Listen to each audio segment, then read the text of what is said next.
geographical areas, different demographics. How do we work on that? So let me focus on one point which a lot of people have talked about is about teacher training. So let's look at teacher training with technology. How do we work on that? So the first point is that we need to understand for this particular policy, because there are such a lot of changes, such a lot of new things that we as teachers need to work on. Their training is very, very important. How do we ensure that each and every teacher gets trained? We are talking about 14 million teachers, not a small number. I don't think we have the capacity to go and train each and every teacher in person. This was tried with CCAE and not ECCE, but I'm talking about CCE. Somewhere we were not able to, achieve what was to be done. So I would propose that, technology should be used to teach teachers. Though the government is coming up with a teacher training portal, all that is great. But before we go on to do any such kind of training, we need to teach our teachers how to use basic technical skills, basic technology skills, basic technology tools from where they learn how to find and how to locate the kind of information that they want, how to filter that out, and how to present it. If our teachers are able to do this, they will be able to be independent and learn on their own. When we are saying that we have to teach our students how to think, how to learn on their own, it has to start with the teachers. And this is something that needs to be simple use of Google, simple use of how to locate the right kind of information, how to segregate it, how to present it is something very, very important. I'll tell you why this is important. See, understand, today's student is very smart. We as teachers will never be able to cope up with the pace of these young students. They are much, much faster and they can use technology like anything. Understand one point. We as teachers are technology migrants, but today's student is a technology resident. He is born with a mobile in his hand. You can never cope up.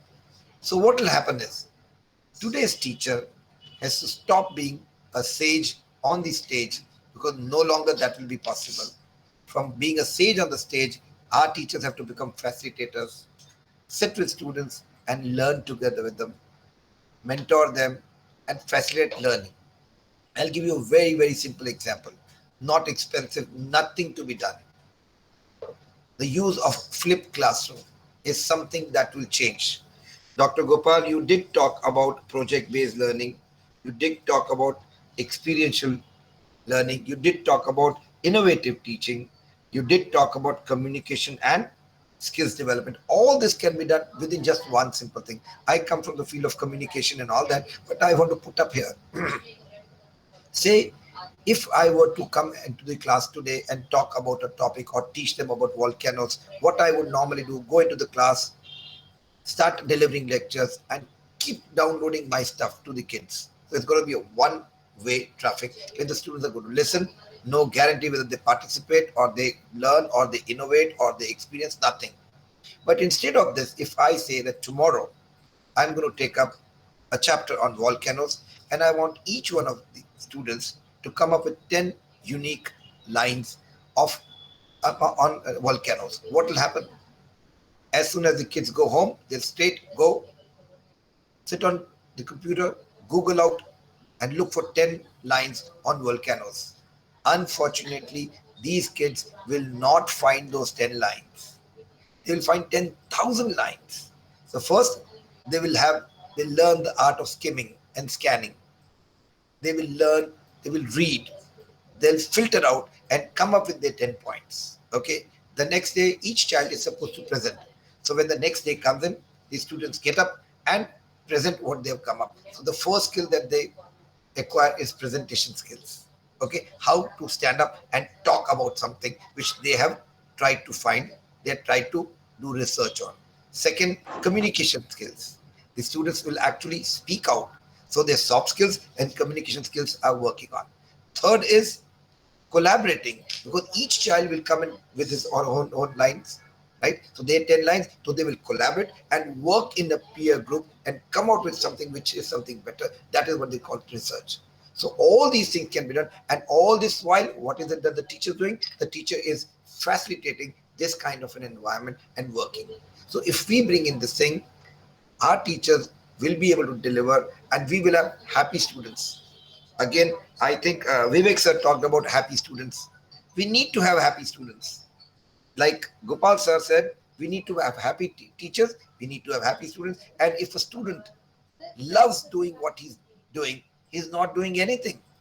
So we can use technology, we can use simple teaching methodologies, pedagogies to actually bring in life into the class, where the students would go back home, spend time, find out things so that they go present. And when they present, their confidence goes up. And it is not that if you've got 30 students, 30 learnings happen. Each child has put together his brains to bring in something, and when he presents, everybody listens. So this is something that can work. We need not go far off about you talking about technology, implementing in expensive infrastructure. That is not required. So that is something that I would propose, that if we do this, we'll be able to do that. We need to understand that if teachers are able to use technology, all their learnings, whatever new has to happen, is available on the internet or will be available on different learning portals, and they will be able to learn and learn and learn, because learning will never stop. How many times are you going to train 14 million teachers of India? Secondly, how do we reach out to them? So if we use the internet, we do that.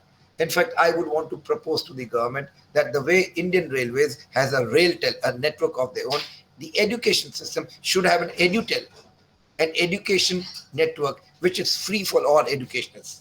It is minus those negative things which are there on the internet, but all information, all knowledge, and whatever that the student wants or a teacher wants, they can go find it. All that they need to do is make available simple gadgets to each and every learner in the country. It is far more cheaper than subsidizing paper and doing this and that. All we need to do is bring technology to each and every corner of the country, which I don't think is a difficult task now. So that's what I talk about when I talk about using technology to achieve what NEP wants. NEP is great. Everybody says it's great. But a lot of people have this in mind.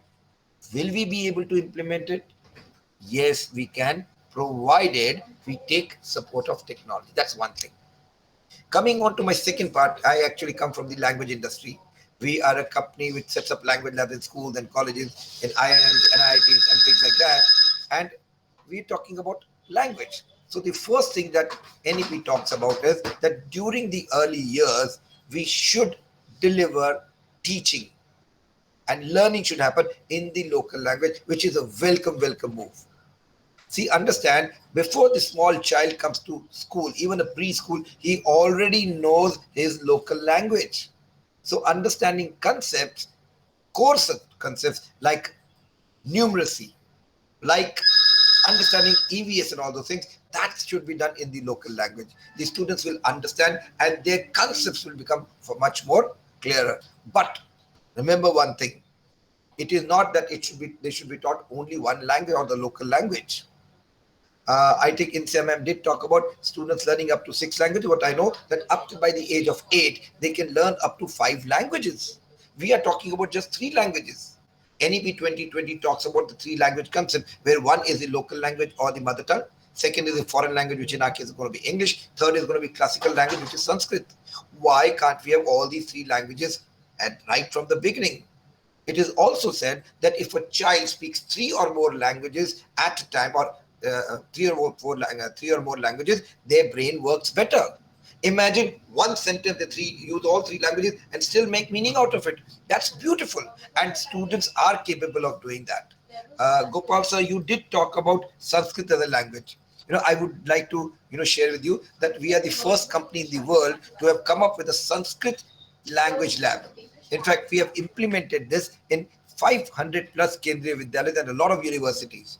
And while we were developing this, though we are an English language lab company, when we were developing this Sanskrit lab, we realized that Sanskrit is such a logical language.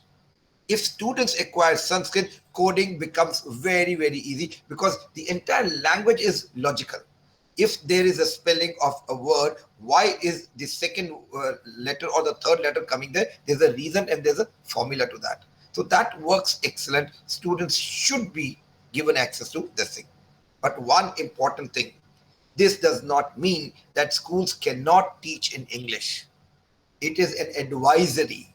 It is a suggestion given by NEP 2020 that the schools should teach in the mother tongue. But if they so think that they want to continue with English, that is not a problem. But if you ask me, I personally would want to say that have all languages together, teach core subjects in the language that the child understands, and let him acquire English as a language. Earlier, when we were studying, there used to be higher level language and lower level language. That should not be there. Why can't we have three languages taught at the same level?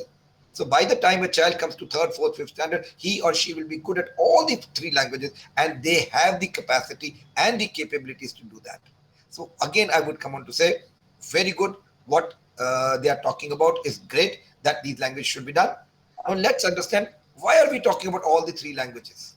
First is the local language, so that the child understands things properly. Not only that, the child should know about the local culture and the heritage also. English, that's the language that the world uses, and that's the business language that should be there. Sanskrit or classical languages, it's because we are talking about nationalism. We're talking about our country. As it is, Indians love their country, but nationalist feeling will come in when we start learning or acquiring such languages. Not only that, there's such a lot of knowledge. I'm not talking about information. Such a lot of knowledge buried in those scriptures of the Indian culture that can be accessible. Imagine Germany is looking at that information. They are training their people in, to how to speak German and read German. Speak Sanskrit or read Sanskrit. Why not us? So this is something that I say is great that the NEP 2020 has brought in, and I'm sure this will go a long way. Languages, technology, both can be done. And if you want your students to acquire more languages, you can always take help of technology. Because one of the speakers earlier said that, yes, there's going to be a challenge. So many languages. What if students shift from some other state and come down to a certain state? Yes, there's going to be a bridge course. We will have to walk the extra mile, expose them to the local language, because especially when students are going to travel from one state to the other state, this challenge is going to be there. But I am sure experts who are working on the policy, refining it, will come up with a solution where they will have at least one national language other than English, which is the foreign language, and most probably it will be Hindi, so that can be taken up. So over to you, Rajoji. Thank you for the opportunity. Thank you, everybody. Thank you, Jaswinder sir, for these very valuable thoughts on technology and language part. Absolutely, sir, we all agree with you. These are two important aspects. We must embrace technology, and absolutely, you clarify a lot of confusion on language part. A lot of people have those confusion. They keep on asking these questions to us. So you also answered many of such questions. So big thanks. Now with this, we come to the last part of the session, which is the question part. I would request all our key speakers, Gopal sir, Vivek sir, Payal ma'am, Insha ma'am, Jaswinder sir, if I may present these questions to you. Before I start presenting these questions to you, I also, suggest to all our participants, if you have any question, you can write in the chat box. We have already received many questions during the registration process. I would be presenting these questions. But before I start presenting these questions, I just take a minute in explaining what exactly we have been doing at School Lalaji Solutions. So I'll just share my screen for a minute. And after that, we'll... So School Lalaji Solutions, you are already aware that School Lalaji Solutions, we are India's largest one-stop solution platform for educational institutions. We are present in 42 cities, working with somewhere around 4,500 institutions. We help educational institutions in three ways. We help them in buying right thing at right price from right people. We also help institutions in selling their old stuff, like their old buses, generators, furniture, to other institutions who may need that. We also help institutions in raising money, that may be in terms of loan or in some other way. Why any educational institution would need a platform like School Lalaji Solutions? You already have your old suppliers, your team is expert, you are getting good discount. So why you would need a platform like School Lalaji Solutions? There are two reasons. One, in our educational ecosystem, we have more than 10,000 educational suppliers in different categories. So it's practically impossible for all the education leaders to reach out all the people in one particular category. In one particular, I would say, area or service. We have category experts. We have people who talk to different companies on almost on daily basis. We also talk to the previous clients to certify their credibility. We also negotiate with them because we give them bulk orders. So we also negotiate with them. And then after doing that filtering process, we connect you with the right set of companies. There are different areas where we are helping educational institutions: smart classroom procurement, uniform, insurance, diesel, solar plant installation, language labs, security solutions, furniture, recruitment and training, music classroom, healthcare, robotics, STEM, STEAM labs, career counseling, stationery, digital marketing, IT solutions, educational tour, generators, learning tools, and finance. And we take the guarantee that will save at least your 5 to 7% of your annual expenditure. So that's kind of like revenue collection in your institution. Just one example, we saved 2 crore 40 lakh rupees for different institutions in just one category, that's bus insurance.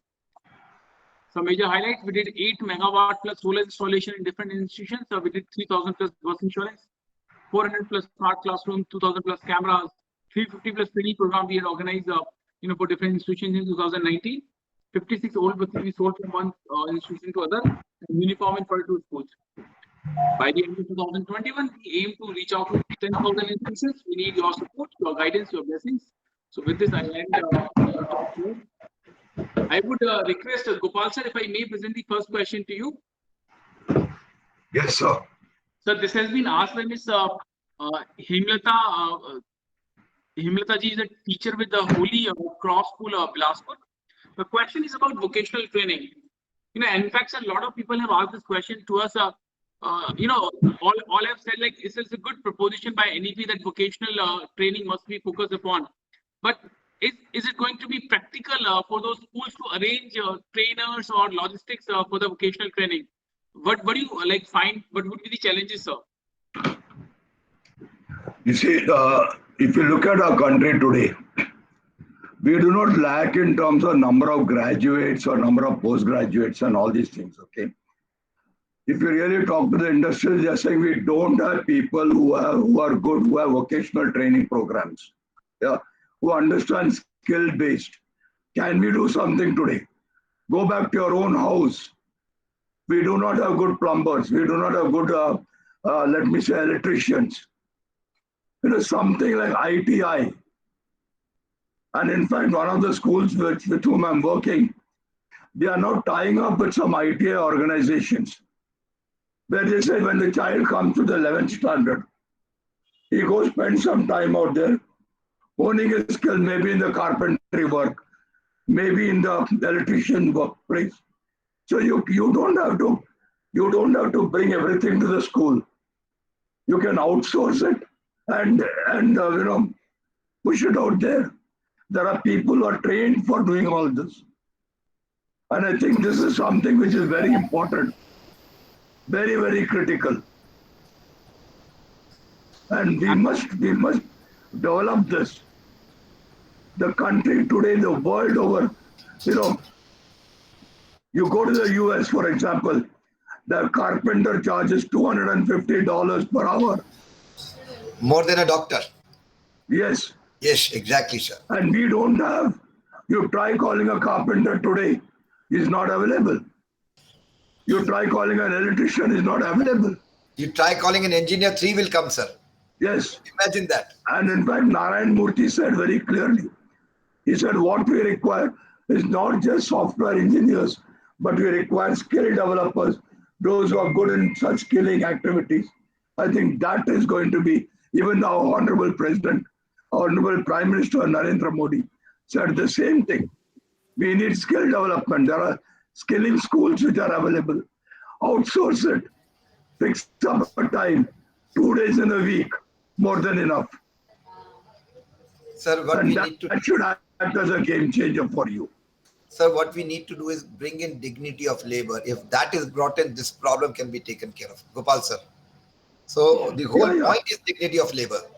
People will join. See, it will come in. It will come in because you see in the US, You go to the mall, you cannot distinguish between a carpenter and yourself because he also comes in a car, you also come in a car. Yeah.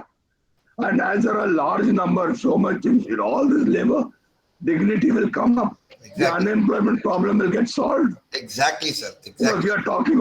we are saying school children are unemployable after 12th standard. We are saying graduates are unemployable after graduation. Postgraduates are unemployable. Engineers are not getting jobs. Where the hell do we go and why is it so? Shift them. I know doctors who have done their MBBS, but they say, क्या करो यार? पिताजी ने बोल दिया जाने के लिए, हम किया डॉक्टरगिरी. I'm not interested in it. Yeah. And therefore, what do? They do some other course.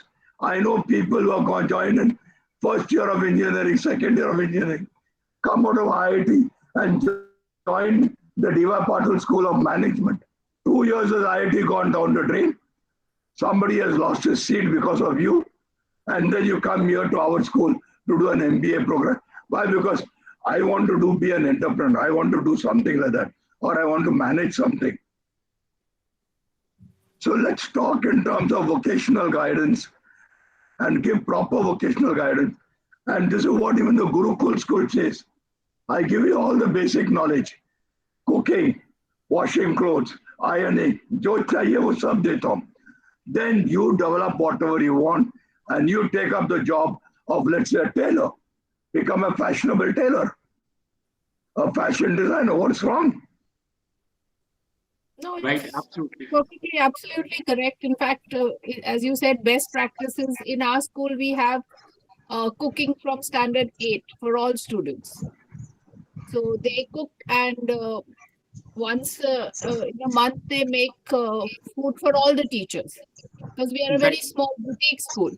So we have around a staff of around 35. So once a month, one class cooks for everybody and feeds everybody. So they learn some kind of skills, because most of these students will probably, may go abroad, may go for hostels, and they need to have these basic skills of cooking, at least so that they can take care of themselves. And as Gopal sir said, I think it's very important that we teach very simple skills to the students, and, maybe not call them vocational skills, but call them Life basic skills. life skills, like how to change a bulb. I Yes. don't think anybody knows how to even, if just a screw comes loose, how many of us actually know how to, just take a screwdriver and screw it on, even for our own utensils, so just to change a bulb or even to change a battery. We have children who don't even know that which cell goes in which remote. So I think these basic skills, and if we can tie up with institutions that are close to us that offer these skills, we can send students to these institutions and they can be trained. Or I think a lot of schools have their own setup where they have their own specific people who do their plumbing, who do their carpentry, who do their electric work.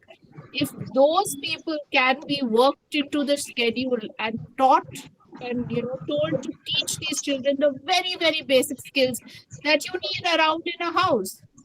Right. Because during the lockdown, this has taught us that if we know how to do these very basic skills, we don't have to rely on people, And At this least is for the very Right. basic thing. The lockdown has taught us a lot of this. Cooking, the importance of cooking, the importance of, learning these simple things in life. Even stitching, putting, a button for ourselves. Absolutely. Lost skills, I call them lost skills of today. Yes, absolutely. Rajkot sir, just one sentence. During the lockdown, I joined the BJP party. And you know what does that BJP mean? Bandi gaso, jadu maro, and We all blood did that. puso. We all became quite good at these things, the housework. Exactly, that's what I did. And I learned sometimes why my wife sometimes says, I'm getting a back pain, because you have to go right below the chair to clean that. And then I started getting it. I said, Baba, enough now. Let's get a big broomstick and, tie it to some bamboo stick or something and do below rather than bending yourself all the way through. Small things like this. Very true what Sir is saying is that, dignity of labor needs to be taught in schools. That no work is big or no work is small. Everything needs to be treated at an equal level. Because I think the Japanese have a system in their education where the students clean the school. Cool. Yeah. It teaches them dignity of labor. It teaches them that, that the school is a place of worship. We call it a place of worship, but yet we refuse to even clean it ourselves. And we just make a mess and expect a janitor or a maid to clean it. So those skills need to be taught to the children, and they need to start from pre-primary. Because if we start them in higher classes, students will not take to them. Absolutely. Thank you, Payal ma'am. Actually, we have other questions as well. So I would request, right? Big thanks, Gopal sir and Payal ma'am, Jaswinder sir, for explaining that. So now I would request Vivek sir, if I may present the next question to you. Sir, Vivek sir, do we have your opinions? Yes, sir, I am available. Vivek sir, this is about the student-teacher ratio. So this has been asked by Mr. Indan Kumar Mangla. He's a state officer with SD Public School, Delhi. The question is about what will be the teacher-student ratio post NEP implementation? Sir, as we can understand that teacher student ratio won't be going to be a big problem because there is not much amendment into it.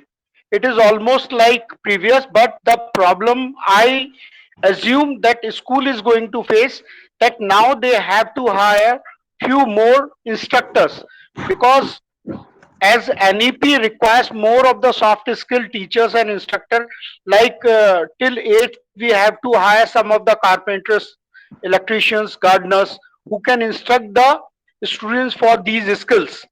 So the number of the instructor plus or come teachers are going to be increased through this way. So total proportion of teachers and percentage of the students are not going to face much difficulties. Right. Thank you, Vivek sir. Now I would request Payal ma'am, if I may present the next question to you. This has come from Mr. Raman Kumar. Raman ji is a PGT Physical Education with ESS Convent School, Agra. The question says, I've also posted the question in the chat box, how physical education is to be benefited from the national education policy? I feel physical education benefits everybody. It's not, the national education policy. How it is going to get impacted? Ma'am, how it is going to get impacted after NEP implementation? I think it would, the physical education part of schools, I think, will just be increased, because it's very important that children get that skill. Sitting in a class constantly learning is not going to help them. In fact, I think students with learning disabilities, which is what I was talking about, need that physical release. So I think at present, the physical education part, schools need to add more of it into their curriculum and make sure that at least 40 minutes a day is given to physical education. Can I add something, Rahulji? Yes, Gopal sir. The NEP 2020 very clearly says that twice in a week, you got to have sports and other activities related to that. Now, when you say sports and other activities, it includes your PT. And many of the schools I've seen, be it the IB schools or the CBSE schools, or even, for example, the government schools, they have morning session for PT. And then today the IB board and the CBSE board has said each school should have a small Maidan type or a garden associated with that school where you could play games like football or cricket or whatever it is. Now it's very, very important because PT is something which is going to affect the child in the long run. You know, as you start developing the PT, as you start developing exercises, developing the games that you all love, your health improves a lot. And this is what the NEP says. The healthy child is one of the child which will give you a good, what shall we say, a longer longevity, reduction in health premium, etc., etc. So NEP, while it does not talk directly saying how it is, but it indirectly says 2 days in a week, mandates 2 days in a week for sports activity.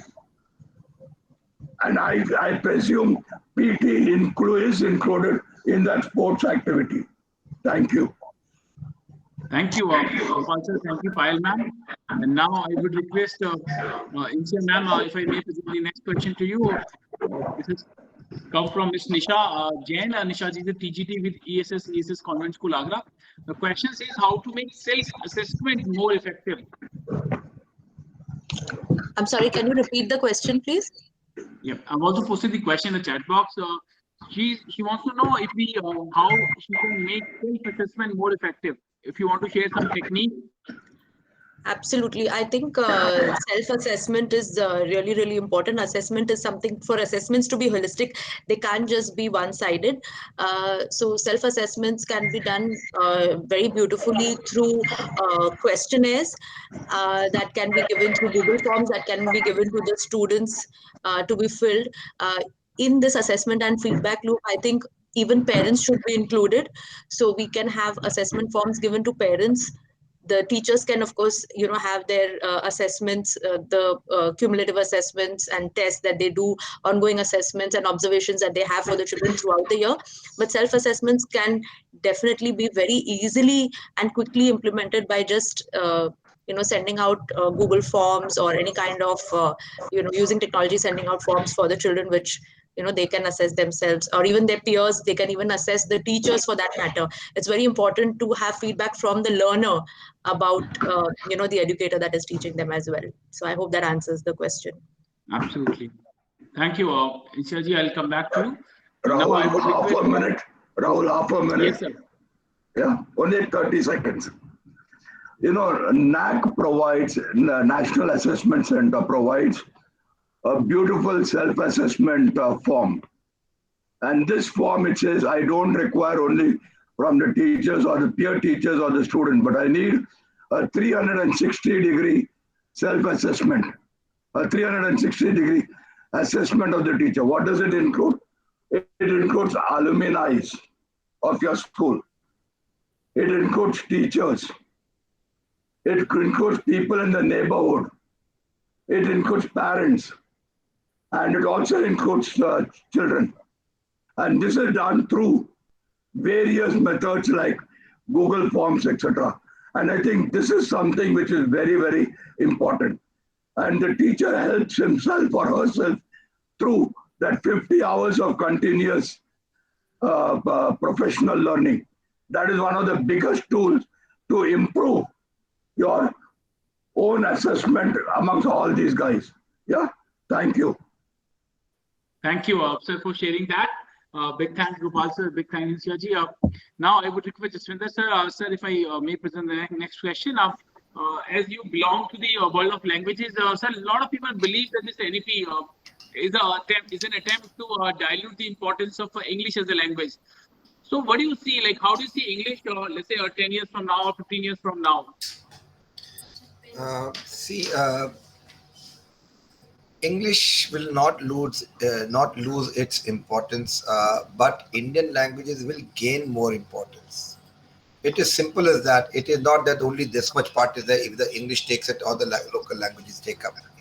I'll give you an example. If you take two pencils, okay, if I want to increase the size of this pencil, does not mean I need to decrease this one. Might as well increase this one. That's simple as that. So when we talk about local language, we need to give the right kind of respect and what the recognition that our local languages or our Indian languages require, that should be given. so that there is little more prominence given to them. People understand the importance of the languages, and people be proud of communicating in those languages, right? So that it will help us be more nationalists. It will help us get into more information, more knowledge, which is already there, which is our own countries. One. Second is English will not lose its importance because first, very important. Let's look at the current scenario of a country. We are already the back office of the world. We are planning to be the factory of the world. We are going to be the service center of the world. How do we do that? We need to communicate with the rest of the world, and that communication is going to be in English. So English itself will not lose its importance or shine or whatever, but there is place for Indian language. Absolutely, absolutely. That's something that we need to work on. So that's how it works. But one thing, we really need to work towards Sanskrit. I know, we were so scared of Sanskrit when we were in 10th standard that we had to take it because it was a scoring subject, but we were very, very scared. But when I went deeper into it, I found it's beautiful. So we need to let Indians know that Indian languages are equally important or better or, beautiful languages. We need to go on them. Thank you. Right, sir. Thank you. Swinder sir, big thanks to all of you for participating. And with this, we come to the end of this. Sir, sir, I want to say one sentence only about the language. Please, sir. To communicate with the world, we need English. And to know what to talk, we need our mother tongue and Indian language. Thank you. Thank you, sir. Thank you, Vivek sir. We all agree with your thought. And with this, we come to the end of the session. But before we end the session, I would request all our key speakers if we can have your concluding remarks. And we have also established one very interesting practice that while sharing your concluding remarks, if you can also suggest one idea that you would like to implement as a priority if you get a chance to become Union Minister of Education for one day. So what would be your priority as a Minister of Education? So I will come to you randomly so that you cannot, you can fix your answer. So I would request Jaswinder sir, if I may begin with you, or if I may ask you for your concluding remark, and what would be your priority if you get a chance to become Minister of Education? Jaswinder sir. Thanks, Rajul. Okay, concluding remark. This policy, great policy, everybody says that, but to achieve what is need to be achieved, we need to look at it piecemeal. Need to look at portion by portion, start the good work, achieve that, go to the next part, achieve that, and then go further. And I'm sure within no time we'll be able to achieve all that needs to be achieved. Because though this has come up after 34 years, but it will take us 50 years ahead of time if implemented properly. So we should not worry about how much time we took. We should look at how futuristic this is, and that's what we need to work on. So we all should, jump into it and go do whatever is required. Like Insa ma'am said, it is about you, the last one of quality you. So you need to do what you are supposed to do. The others will do what they have to do. You start working onto it and you will take it to the next level. So that's my concluding remark as far as this NEP 2020 and today's session is concerned. Talking about becoming the Union Education Minister, great thing. I really want to do something very, very important. So, so I'll tell you what. Whatever kind of policy we make, whatever kind of infrastructure we may put in, whatever kind of GDP percentage we put into this policy cannot be implemented unless and until we have the right kind of people joining the teaching fraternity. The entire burden is on the teachers on how to implement it. So first, we need to have the right kind of people joining the education industry. It can't be just one another. Okay, I don't have anything else to do. Let me do this. It should be something that I want to take up teaching as a choice.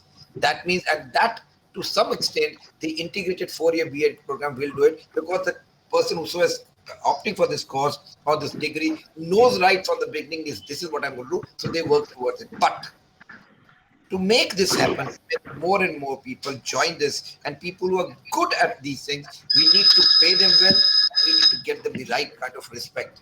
Very important. Our teachers need to be respected the way they should be done.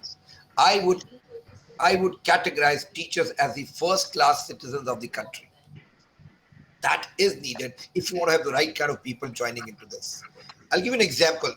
Around 15 days back, it was in the news that in one of the Scandinavian countries, where the teachers are paid much more than the engineers and the doctors, and the engineers and the doctors went over to their elected representatives, telling them, why is it that we are paid less than teachers? You know what the answer was? The answer was, because you are common people and teachers are not. They are the ones who create you. So you can never ever compete. Let teachers be teachers and they should be paid the most. Nowhere is it said that teacher ka ghar mein nahi hona chahiye. Everything should be there. So what I have done, Dr. Gopal, Insya ji, Mrs. Mohan, Vivek sir, I have actually come up with an initiative. I'm trying to do something. I'm going to share a screen and let's see if I can do that for you. I'm actually, I come from the background of, okay, so I come from the language industry, and during this, what we've done is we've actually trained more than 25,000 teachers till date. But while doing this, I thought of something. So let me share that. Is okay. So we into education, we with teachers and education fraternity, we thought of recognizing all educationists. You know what? All doctors write a DR as a prefix. All engineers write ER as a prefix. All CAs write CA as a prefix. Why can't we write an ED as a prefix? Let's have all teachers, all educationists have an ED written as a prefix. Let the world know that I am a teacher, I am an educationist, I am creating the next generation, I'm creating responsible citizens. If the teachers are recognized, they will themselves do better than what they're doing. And that is what I propose. If you could all use that and let your teachers know that if they can do that. I've also gone one step further without taking your permission. How about having things like this? So this is what I would want to do that. If you would all help us. This is a common motive, nothing to do with me or my company, nothing. But the whole point is, let's get recognized. Let the people know that we are doing a great job, and NEP 2020 will be actually achieved by people who are recognized well. Thank you so much. Thank you, Jaswinder sir. This is a wonderful mission, and you have our support.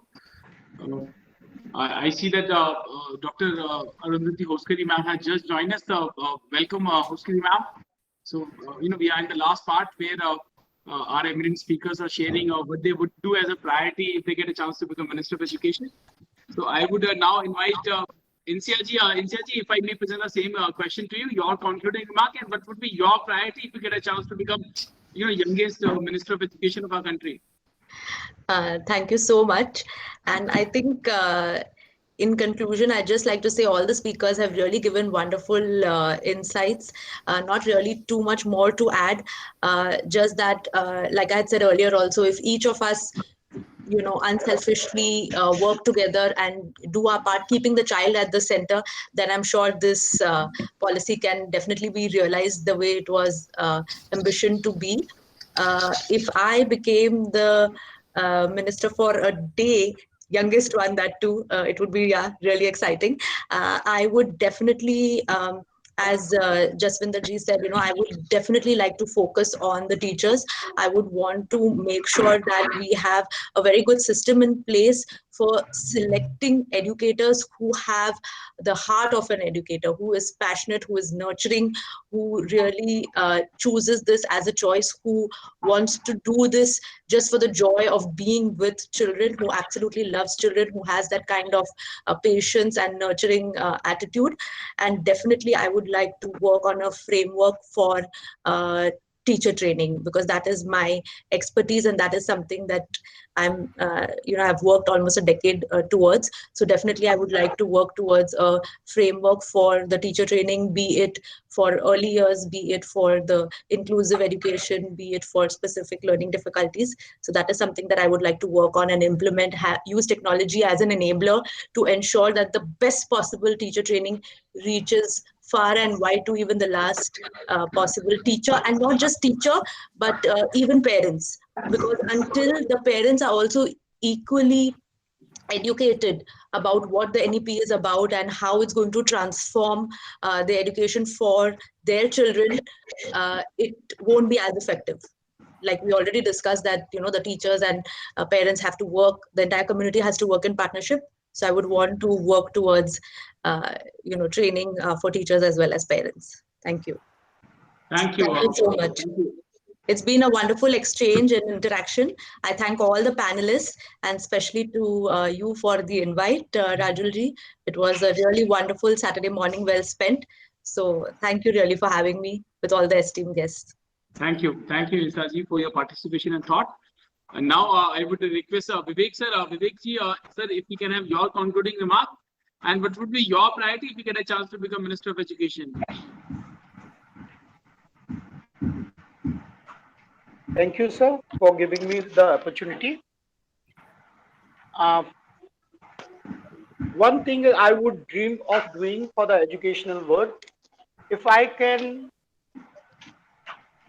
inculcate the pride of being a teacher like Chanakya had in the golden era of Bharata, if the teachers have pride in their work, if teacher thought how important they are for the society and the world, that confidence, that self of pride and importance, I want to put in the minds and behavior of teachers so they can act accordingly. If by the God's grace, if we are able to do that, if we are able to do that for 10% of the teachers of that entire India, I won't think that NEP or any other task will be difficult for at least in India. That is my dream. Absolutely.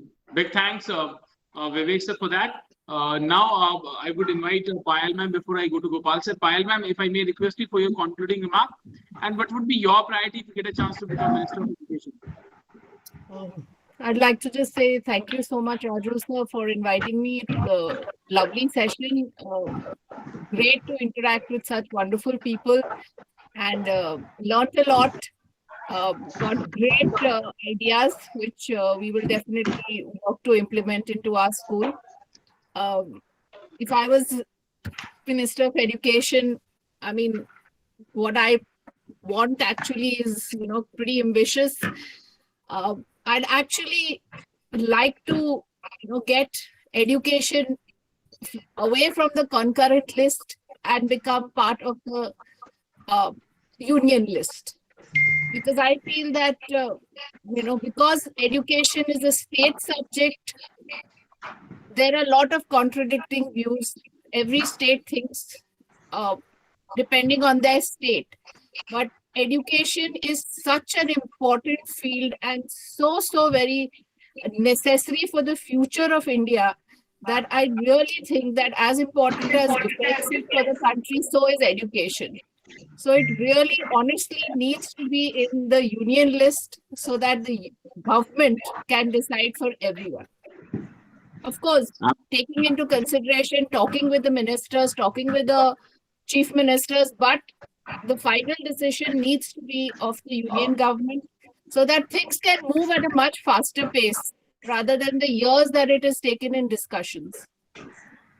Absolutely. Thank you, Payal ma'am. You truly represent, Modi ji's ministry, that everything should be in the list of union. So big thanks, Payal ma'am. And I also personally agree with you. Like education is such an important area that should be part of the union list. So big thanks for sharing that. Now I would invite Gopal sir. Gopal sir, if you can have your concluding remark, and what would be your priority if you get a chance to become a Union Minister of Education? Rahulji, I really don't know what to say, but let me make an attempt at saying things. Yeah. If you really look, there are two major pillars in the entire education world, and one is the child, and the other is the teacher. The other stakeholders are basically people who are supporters to the entire education. And ultimately what is required or what is required from the child is a holistic development of the child. And I want to give a lot of emphasis on the holistic development. I find children do not know how to speak English or how to speak, hesitating to talk to people, presentations.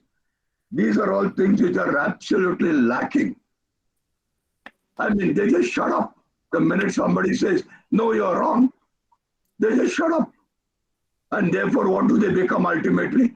They develop a sense of frustration. Can we stop all these things? And for this, we must have a holistic development.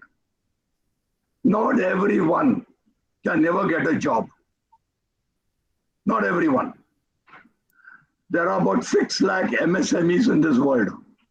I mean, in India, as of 2017.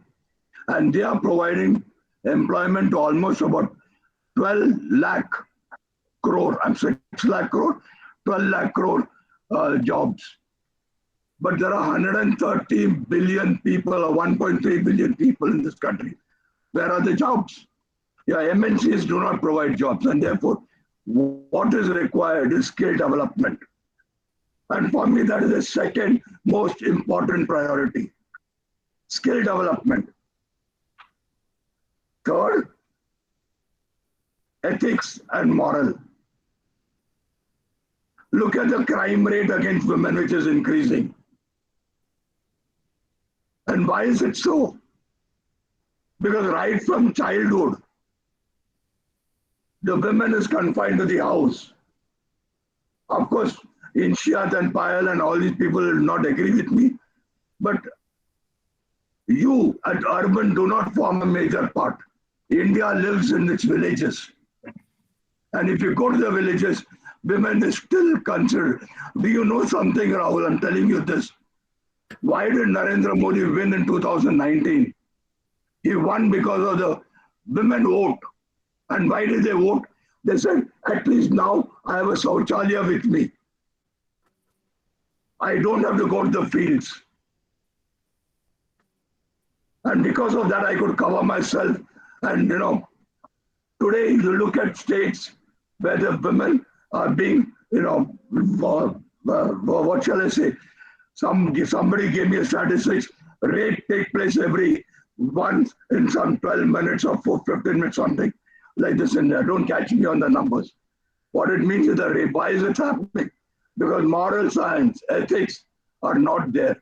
And last but most important, and if I am the education minister, while all this I would emphasize, I want my faculty to be happy and passionate. If you look at the happiness index, we are 130 out of 134 countries, I suppose. We are in the bottom 4 or 5 or something. And why is it so? The teachers are so much under stressed. I heard parents telling that, तुम करते क्या हो? तुमको पगार देते हैं ना? हम फीस भरते हैं ना तुमको? This is not the attitude. You forgot the teachers, many of them are ladies, and they have a house to look at. They have a house to look at. Like we have children, they also have children whom they have to groom, whom they have to develop. And therefore, flexible timing, work from home, work-life balance.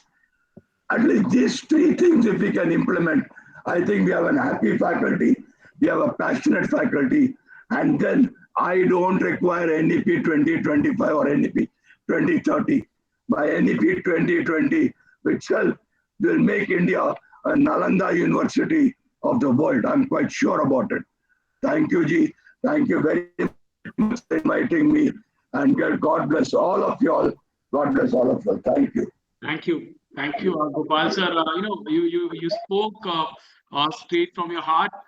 Big thanks for that passionate remark, sir, and we all agree with you.